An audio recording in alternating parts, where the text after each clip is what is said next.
بسم اللہ الرحمن الرحیم وبہ نستعین وهو خیر ناصر ومعین وصلی اللہ علی محمد وآلہ الطیبین الطاہرین اللہم صل علی محمد. وہنا مسائل الاولی نفقۃ العبد الموقوف والحیوان موقوف علی الموقوف علیہم. آج وقف کی بحث کے چند مسائل آخر میں بیان کرنا چاہتے ہیں. پہلا مسئلہ نفقۃ العبد الموقوف والحیوان الموقوف. فرماتے ہیں کہ وہ غلام جس کو وقف کیا گیا ہے اس غریب کا خرچہ کس پر ہوگا، اور وہ حیوان جس کو وقف کیا گیا ہے اس کا خرچہ نفقہ کس کے ذمہ ہوگا.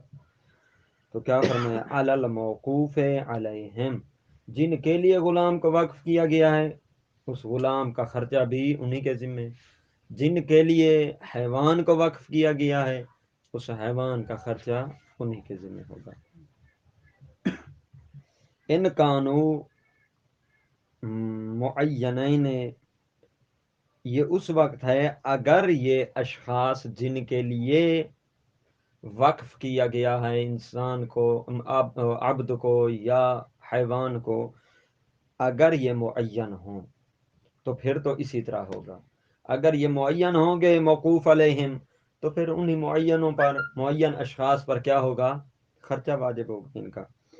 لانتقال الملک الیہم، کیونکہ ملکیت منتقل ہو چکی ہے الیہم انہی لوگوں کی طرف جن کے لیے مال کو وقف کیا گیا ہے. وہیا، اور نفقہ جو ہے تابعۃ لہ، اور نفقہ بھی ملک کے تابع ہوتا ہے. پہلے جس کی ملکیت تھے یہ چیزیں اس پر نفقہ واجب تھا، اب ملکیت ہو گئی ہے ان کی جن کے لیے وقف کیا گیا، اب خرچہ بھی انہی پر واجب ہونا چاہیے. یہ تو تھا جب یہ معین ہو جن کے لیے وقف کیا گیا ہے. مثلا زید کے لیے وقف کیا گیا ہے، ہاں جی، زید کے لیے وقف کیا گیا ہے تو زید پر خرچہ وغیرہ وغیرہ. اب ولو کان علی غیر معینین، اگر غیر معین ہو یعنی جن کے لیے وقف کیا گیا ہے وہ عام ہو، وقف معین نہ ہو کسی کے لیے. مثال کے طور پر سکن کے لیے، طلاب کے لیے سکن وقف ہو جاتا ہے، مکان وقف ہو جاتا ہے طلاب نجف کے لیے، ٹھیک ہے نا، فقراء بلد کے لیے، یا اسی طرح مساکینوں کے لیے، ٹھیک ہے نا، وغیرہ. ففی کسب ہی مقدمۃ علی الموقوف علیہم، تو ففی کسب العبد، اب عبد کو جو وقف کیا گیا ہے کس کے لیے، مسجد کے لیے، عبد کو وقف کیا گیا ہے فقراء کی خدمت کے لیے عمومی طور پر، عبد کو وقف کیا گیا ہے طلاب کی خدمت کے لیے عمومی طور پر، تو پھر یہ غریب کھائے گا کہاں سے، کس سے لے گا روٹی اپنی، ٹھیک ہے نا، وقت تو عمومی ہے.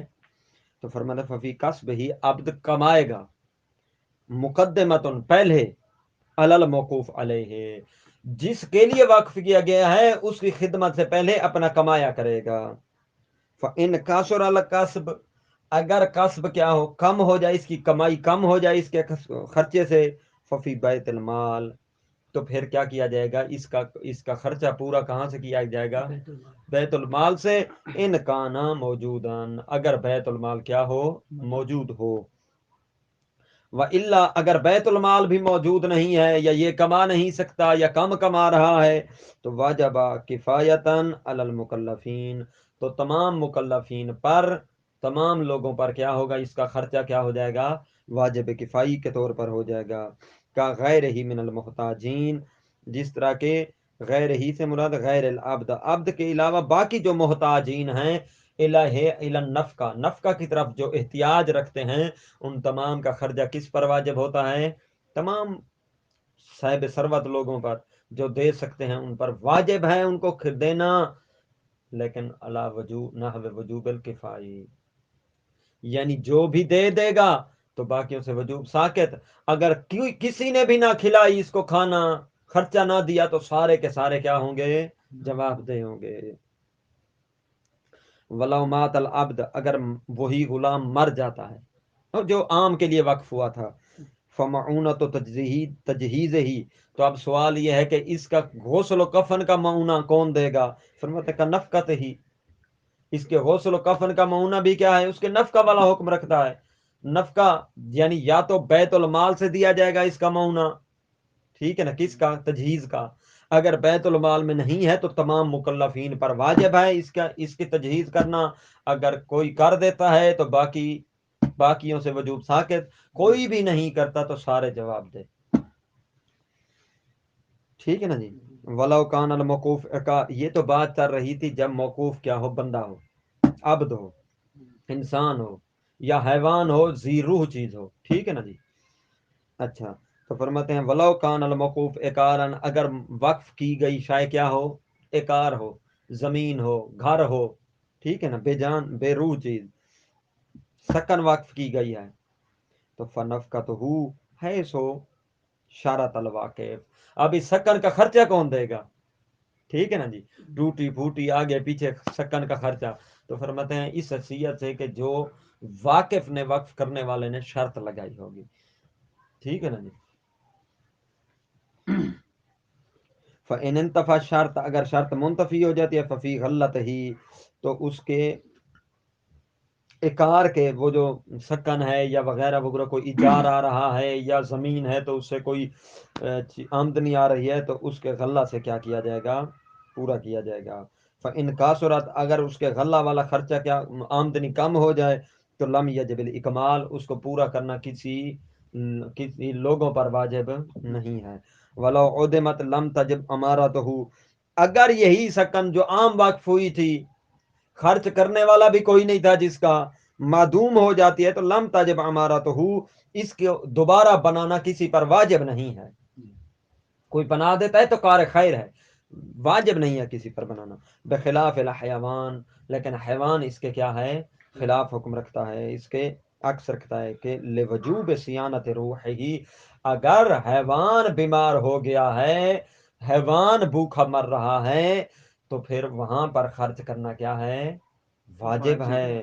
لوجوب صیانت روح ہی، حیوان کی روح کو کیا کرنا؟ صیانت یعنی بچانا، ٹھیک ہے نا، کیا ہے؟ واجب ہے۔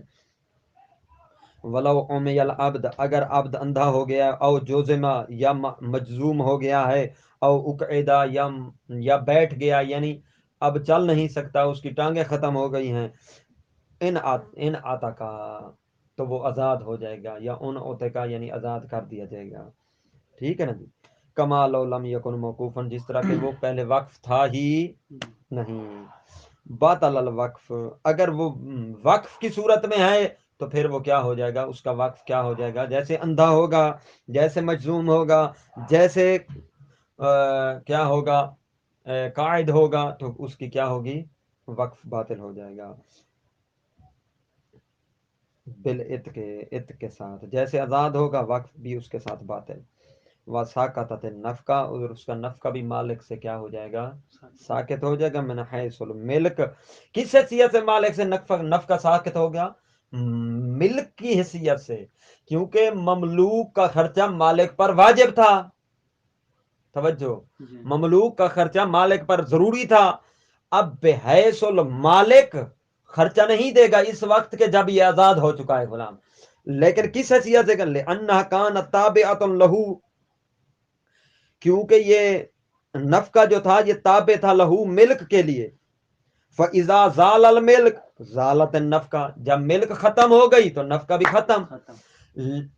توجہ، یہاں قید لگے شہید ثانی، من حیث الملک، ملک کی حیثیت سے نفقہ دینا مالک پر واجب نہیں ہے، لیکن اگر بھوکا مر رہا ہے تو پھر انسان ہونے کی، ذی روح ہونے کی حیثیت سے تو واجب کفائی کے طور پر اس مالک پر بھی واجب ہے، اگر محتاج ہو۔ ہاں جی، ٹھیک ہے نا جی، واضح، اس لیے میں نے حیث الملک کی قید لگائی ہے۔ الثانیہ،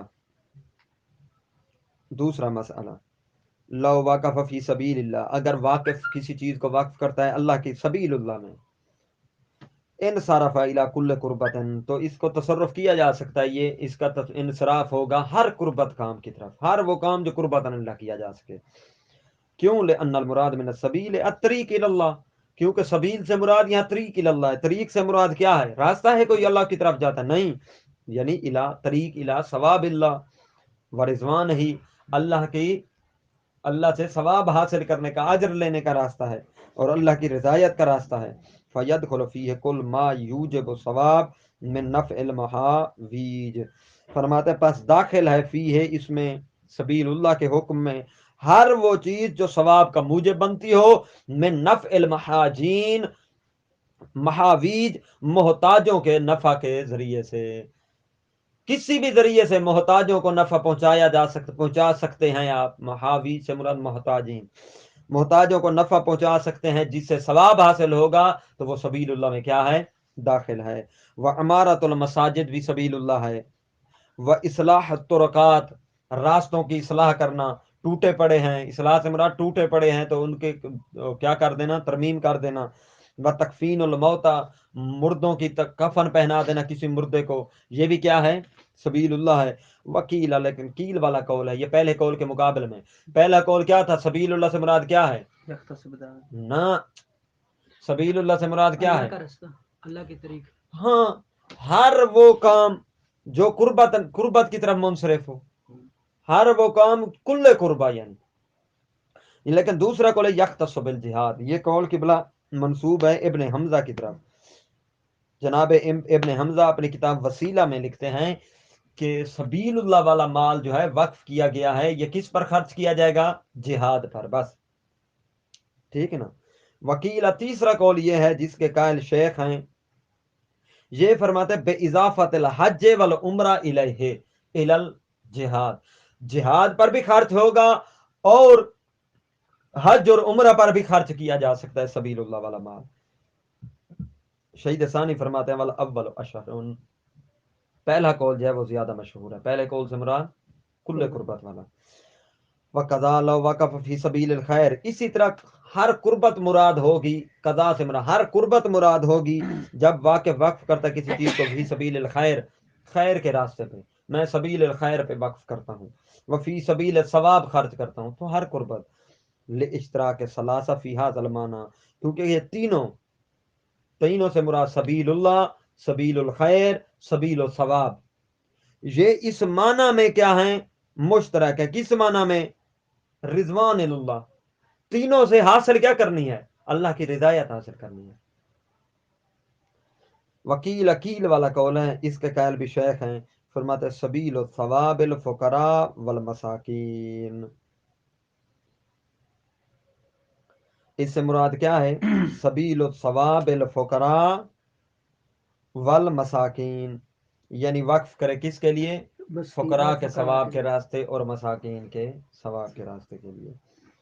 وَيُبْدَأَ بِأَقَارِبِهِ، اور ابتدا اس کی جائے گی اپنے اقارب سے، یعنی اگر فقراء اور مساکین کے لیے کسی چیز کو وقف کرتا ہے نا، جب اس کو خرچ کرے گا تو پہلے اپنے اقارب میں سے، سارے اقارب نہیں، اقارب میں سے جو فقراء ہوں گے ان کو دے گا۔ وسبیل الخیر الفقراء والمساکین وابن سبیل، اور ابن سبیل یہ سب پڑھ چکے ہیں۔ ابن سبیل کون ہوتا ہے؟ یعنی کہ سفر کے دوران جس کی جیب کاٹی جائے یا اس کے پیسے ختم ہو جائیں، تنگ دست ہو جائے یعنی۔ والغارمون، مقروض لوگ جو اپنا قرض ادا نہیں کر سکتے، اور الذین استدانوا لمصلحتہم، اور جنہوں نے قرض طلب کیا تھا کس لیے؟ مصلحت کے لیے، نہ کہ شراب پینے کے لیے، نہ کہ جوا کھیلنے کے لیے، نہ کہ مریض سیر و تفریح کرنے کے لیے، بلکہ مصلحت کے لیے قرض لیا تھا، اب وہ ادا نہیں کر سکتے، تو ان کے لیے بھی یہ سبیل اللہ والا وقف شدہ مال خرچ کیا جا سکتا ہے۔ والمکاتبون، وہ غلام جن کے بارے میں مکاتبہ ہو چکا ہو، بینہ و بین المالک، ٹھیک ہے نا، 1,00,000 جب تیرا پورا ہو جائے گا پھر تو آزاد ہو جائے گا، ان کو بھی چھڑانے کے لیے سبیل اللہ والا مال دیا جا سکتا ہے۔ والاول اقوا، شہید ثانی فرماتے ہیں پہلی بات کیا ہے؟ سبیل یعنی کل قربت ہے، اس سے مراد بھی یہ اقوا ہے۔ الا ان یقصد الواقف غیرہ، ہاں اگر واقف قصد کرتا ہے غیرہ، کل قربت کے علاوہ کسی خاص طبقے کو، تو پھر اسی کے مطابق بانٹی جائے گی۔ اگر واقف مختص نہیں کرتا تو پھر ہر قربت کے کام میں تقسیم ہو سکتا ہے وقف مال۔ اگر واقف کیا کرتا ہے، مختص کر دیتا ہے، مثال کے طور پر یہ جو میں مال وقف کرتا ہوں اللہ کی سبیل میں، یہ فقراء اس سے استفادہ اٹھائیں، فقراء کے لیے وقف کر رہا ہوں تو صرف فقراء ہی استفادہ اٹھائیں، طلاب کے لیے کر رہا ہوں تو طلاب ہی کر سکتے ہیں، ٹھیک ہے نا۔ الثالثہ، تو تیسرا مسئلہ، اذا وقف علی اولاد ہی، اگر وقف کرتا ہے اپنی اولاد پر، ٹھیک ہے نا جی، اپنی اولاد کے لیے چیز وقف کر دیتا ہے واقف، تو اس طرح کا اولاد البنین والبنات، بیٹوں کی اولاد بھی اس میں شامل ہے، پھر شریک ہے، بیٹیوں کی اولاد بھی اس میں کیا ہے، کیسے؟ دو بیٹے اور کتنی بیٹیاں تھیں اس کی؟ دو ہی بیٹے اور دو بیٹے اور دو بیٹیاں تھیں، ٹھیک ہے نہیں؟ تو چاچے محسن نے کیا کر دیا، اپنی اور یہ میں اپنے زمین سارے جو میری جائیداد ہے میں کس کو تقسیم، کس کے لیے وقف کرتا ہوں؟ اپنی اولاد کے لیے۔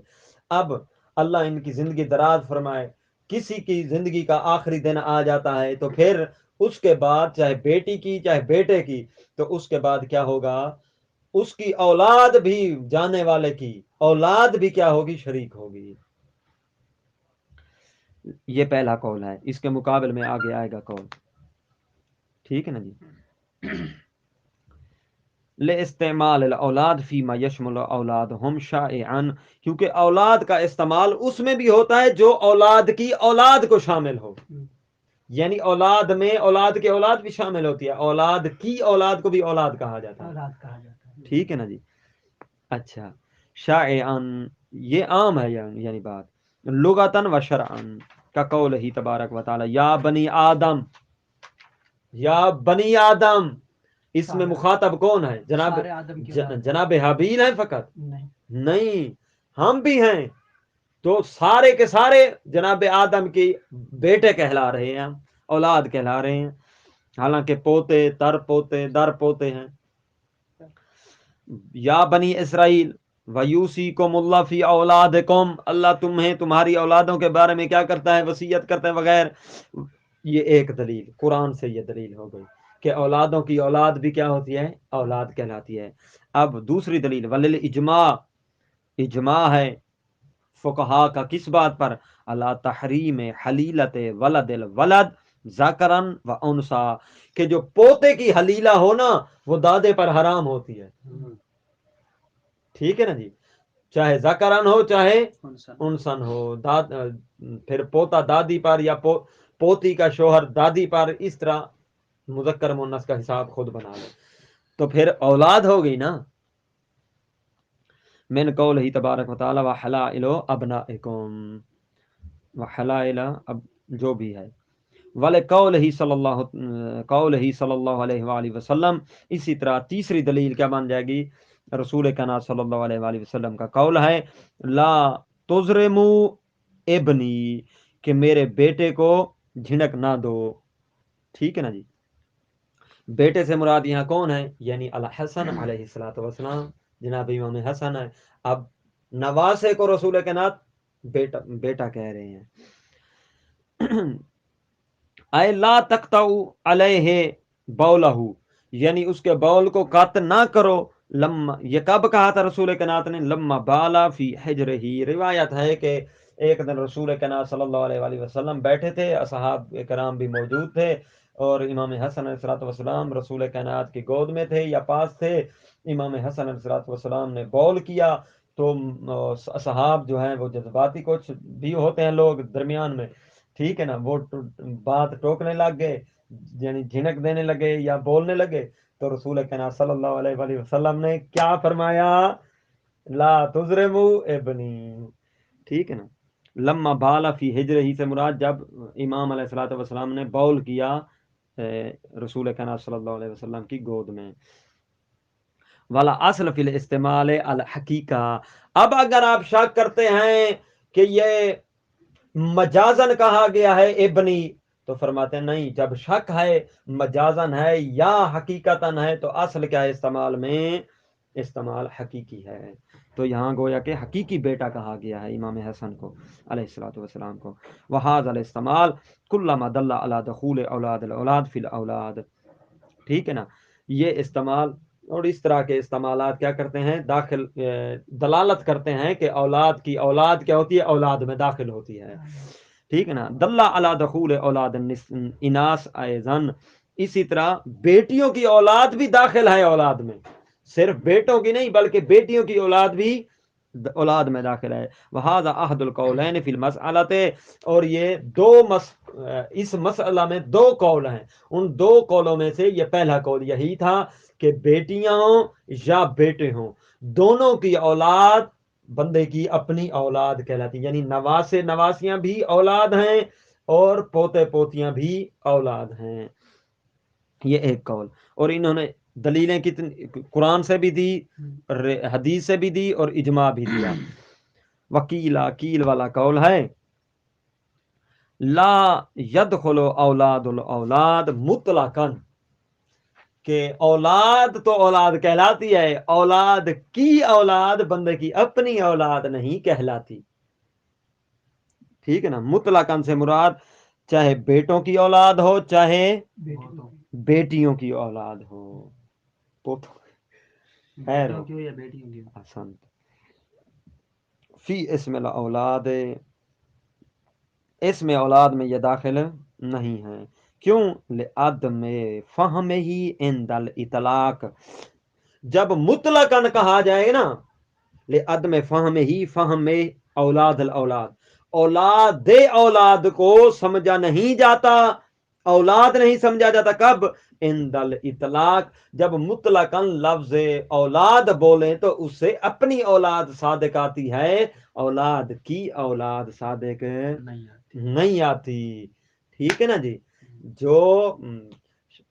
جو محسن رضا کی اولاد ہے، جب کہا جائے نا محسن رضا کی اولاد تو تب یہ بھائی شمار ہوں گے، جب کہا جائے گا مدثر صاحب کی اولاد تو تب ان کے بیٹے شمار ہوں گے، بیٹیاں شمار ہوں گے. اللہ ان کو عطا کرے نیک اور صالح. ایک دلیل. دوسری وَلَصِیحَۃِ السلب، سلب بھی صحیح ہے. اصول اول پڑھی ہوگی آپ نے یا موجز، اس میں ادلہ کو دیا انہوں نے استعمال کی، ٹھیک ہے نا، حقیقت کی. تبادر، جہاں تبادر انہوں نے دیا ہے، صیحت و سلب دیا ہے، ٹھیک ہے نا جی. صیحت سلب سے مراد یہ ہے یعنی پوتوں اور نواسوں سے بندہ اولاد کا نام سلب کر سکتا ہے یا نہیں کر سکتا، یعنی یہ کہہ سکتا ہے یہ بابا اس کے نواسے ہیں، یہ اس کے بیٹے نہیں ہیں، کہہ سکتا ہے یا نہیں؟ یہ اس کے پوتے ہیں، یہ اس کا پوتا ہے، بیٹا نہیں ہے. سلب کرنا ٹھیک ہے، اس کا مطلب ہے حقیقت یہی ہے کہ اولاد کی اولاد اولاد نہیں ہوتی. واضح. آگے فیقال فی ولد الولد لیس ولدی بل ولد ولدی. اب فرماتے ہیں بیٹے کے بیٹے کے بارے میں کیا کہا جاتا ہے، کیا کہا جاتا ہے؟ بیٹے کے بیٹے میں کے بارے میں کیا کہا جاتا ہے؟ میرا بیٹا ہے نہیں کہا جاتا ہے، بل ولد ولدی، میرے بیٹے کا بیٹا ہے، ٹھیک ہے نا جی، میری اولاد کی اولاد ہے. وَأَجَابَ الْمُصَنِّفُ فِي شَرْحِ،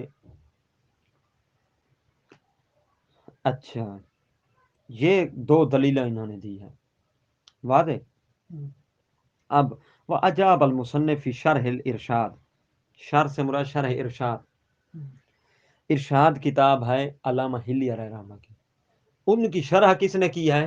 شہید اول علیہ رحمہ نے، ٹھیک ہے نا. اور اس شرح ارشاد کا نام انہوں نے رکھا ہے غایت المراد.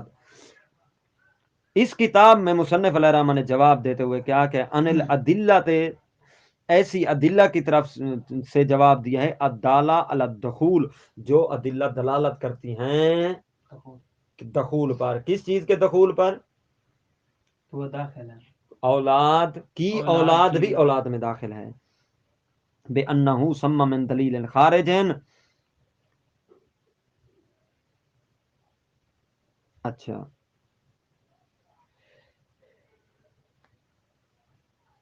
اچھا دخول پر کیا کہا ہے؟ بے انہو ثم من دلیل خارج. اگر آپ کہتے ہیں کہ بیٹوں کی اولاد کیا ہوتی ہے؟ داخل ہوتی ہے، تو اس کے بارے میں کوئی دلیل خارجی لے آئے. اطلاق کے وقت تو صرف اولاد کہا گیا ہے، جب مطلق کہا گیا اولاد، اگر آپ کہتے ہیں کہ بیٹوں کی اولاد داخل ہے تو اس پر مصنف علیہ الرحمہ نے ادلہ قائم کی ہیں، تو انہوں نے کہا ہے کہ آپ پھر خارج سے دلیل لائیں جو یہ ثابت کرے اطلاق کے وقت کہ بیٹوں کی اولاد کی اولاد اپنی اولاد ہوتی ہے۔ اچھا ٹھیک ہے نا۔ وَأَجَابَ الْمُصَنِّفُ فِي شَرْحِ الْإِرْشَادِ عَنِ الْأَدِلَّةِ، ان ادلہ سے کیا دیا ہے؟ جواب دیا ہے الدالۃ علی الدخول، جو ادلہ دلالت کرتی ہیں نا دخول پر، ان کے بارے میں ان کے مقابل یعنی ان کو جواب دیا ہے، یعنی ان کو رد کیا ہے مصنف نے جو دلالت کرتی ہیں دخول پر۔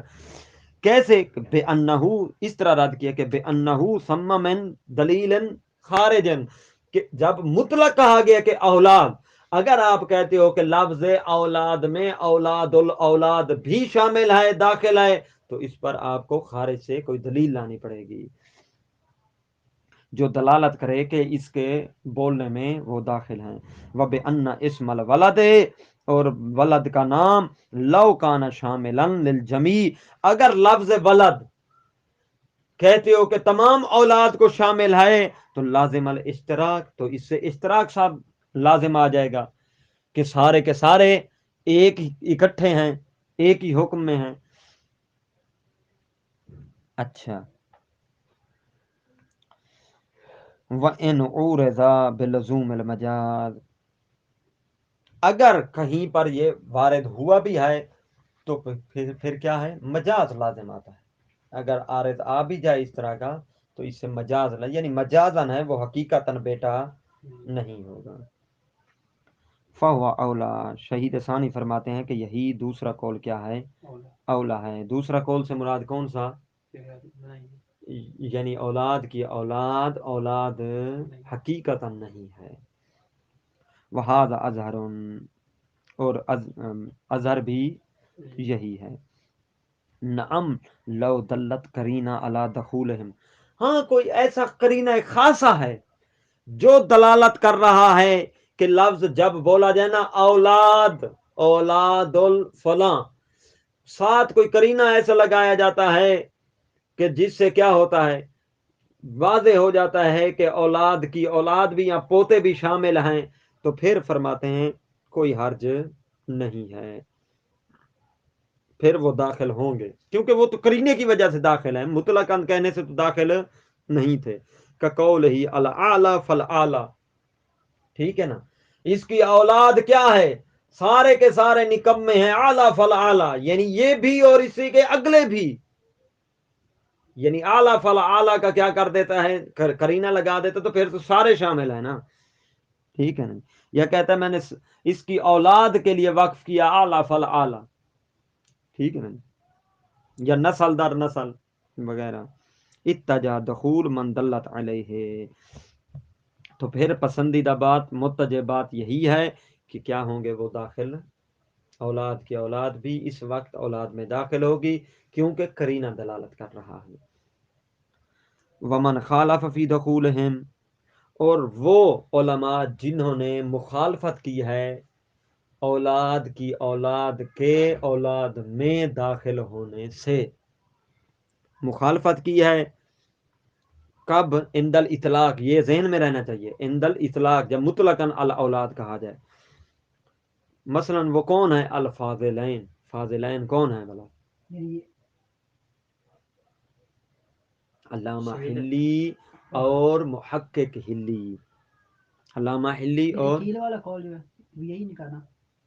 ہاں یعنی انہی کے قائل ہیں۔ ہاں جب اطلاق بولا جائے گا نا، اطلاق سے مراد یہ صرف لفظ اولاد بولا جائے گا، اولاد اور فلاں، یہ مطلق کہا گیا ہے، میں وقف کرتا ہوں فلاں کی اولاد کے لیے، یہ مطلق ہے، تو اس میں پوتے پوتیاں داخل نہیں ہیں، بیٹے بیٹیاں ہیں فقط۔ اس کے قائل کون ہیں؟ علامہ حلی اور محقق حلی۔ جہاں بھی لفظ فاضلین آئے، ٹھیک ہے نا، وہاں کیا ہوگا؟ یہی دونوں شخصیات مراد ہوں گی۔ فرض المسئلہ، مسئلہ کو فرض کیا گیا ہے، فرض المسئلہ فی ما لو وقف علی اولاد اولاد ہی، کہ جب وقف کرے، کیا کوئی بندہ وقف کرے، وقف کرے کسی شے کو اولاد کی اولاد پر، فإنه حينئذ يدخل اولاد البنین والبنات بغیر اشکال. یعنی اگر کوئی بندہ وقف اسی طرح کرتا ہے کہ میں نے اس کی اولاد کی اولاد کے لیے وقف کرتا ہوں یہ چیز، تو پھر پوتے پوتیاں سارے شامل ہو جائیں گے، اس میں کسی کو اشکال نہیں ہے. وعلی تقدیر دخولہم، اب پھر پیچھے پڑتے ہیں، کبھی ادھر جا رہے ہیں کبھی ادھر جا رہے ہیں، ایک بات ادھر کی ایک بات ادھر کی کر رہے ہیں. افرد والا تقدیر دخولہم، اس بنا پر کہ قائل ہو جائیں کیا،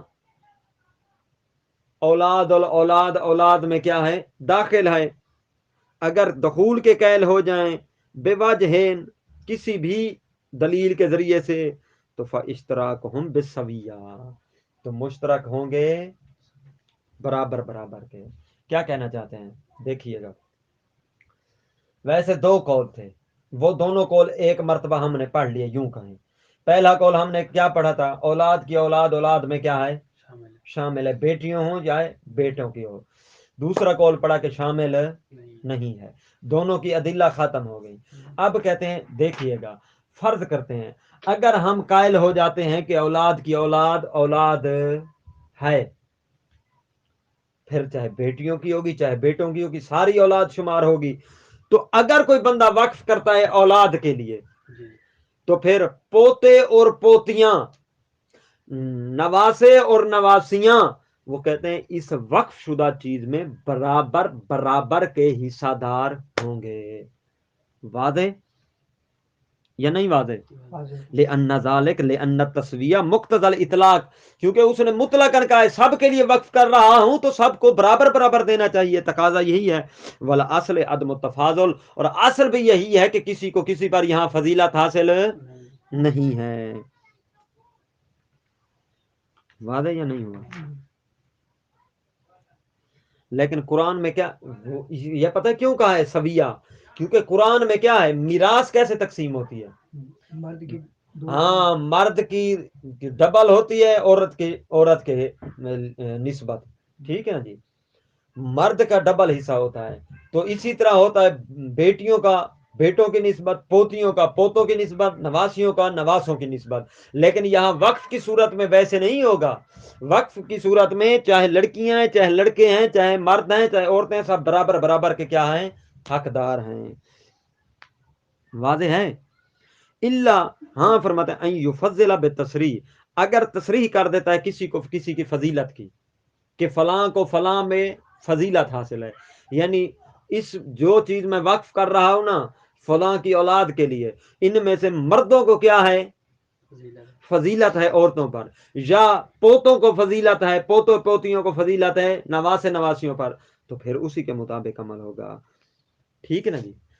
او قولہ علی کتاب اللہ، یا یوں کہتا ہے میں اس کو وقف کرتا ہوں فلاں کی اولاد کے لیے علی حکم کتاب اللہ، جس طرح کہ اللہ کی کتاب میں کیا دیا گیا ہے حکم دیا گیا ہے، اسی بنا پر وقف کرتا ہوں. تقسیم اسی بنا پر پھر ہوگی، جو پھر کیا ہوگا مردوں کو دگنا ملے گا. یا نحوی یا اس قسم کی اور کوئی قید جو واقف لگائے گا پھر اسی کے مطابق کیا کیا جائے گا تقسیم کیا جائے گا.